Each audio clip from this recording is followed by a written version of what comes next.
Hey YouTube, this is Hanger 18 with some nitro tips that might be useful later on if you're ever thinking about going nitro instead of electric. First one is how to store your fuel.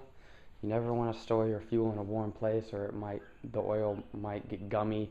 So when putting it into your engine, it will gum up your roto start, or it might just gum up your engine altogether. So you don't want that.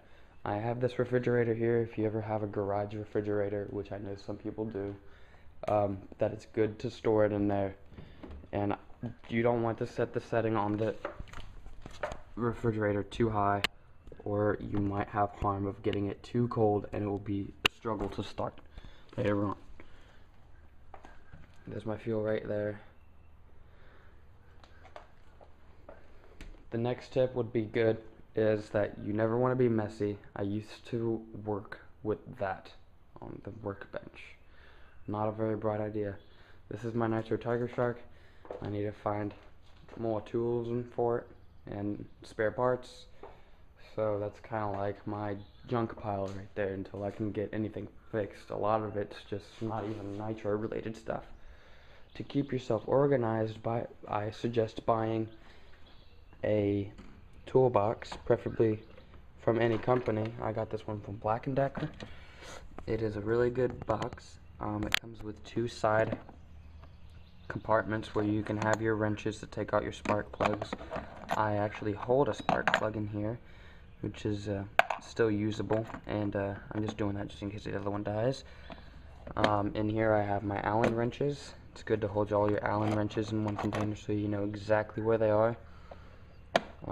In here I have a tray full of just a bunch of different stuff. All that I use for my nitro truck. I have a screwdriver, good for tuning. I have AA batteries, which is good for the remote whenever I need it. And I have D-cell batteries for my glow plug igniter, which is always good to have.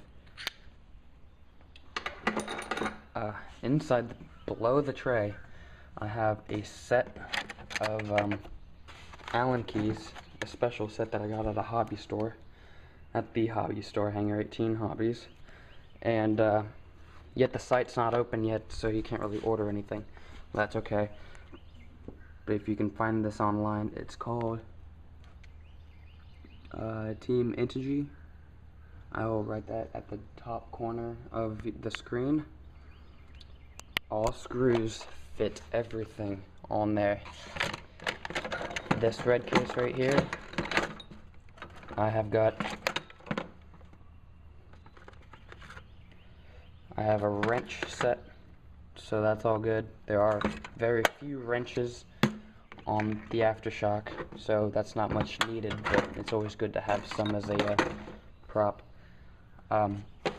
You can store your cordless drill here if you have a roto start on any of your RCs, or if you have a Traxxas vehicle, you do have that remote start where you just stick it in the back there and it starts up. Let's see, I got another screwdriver down here just in case. My charger that I have for that, so that's all good. My body's right there. I gotta find a way to organize this just a little bit better, but other than that, it's okay. Dead glow plugs. I really have to get rid of these. It just doesn't work anymore. I've only had this one for like 2 weeks and it just burned out on me, so I got my money's back worth of it because the hobby shop is highly reliable and they do support you if you, they do put warranties on their stuff. So this is my Team Aussie aftershock, and as a little conclusion, the reason why you don't want to store this fuel is I put gummy fuel in there to prove to you all the problems. I posted on my old account one-way bearing problems, but the one-way bearing problem was because of a gummy engine, and you can hear it turn over like that, but when you turn it over fast, this is what happens. Piston doesn't turn over. And a way to fix that, if you have that problem where you just can't start it, there are screws.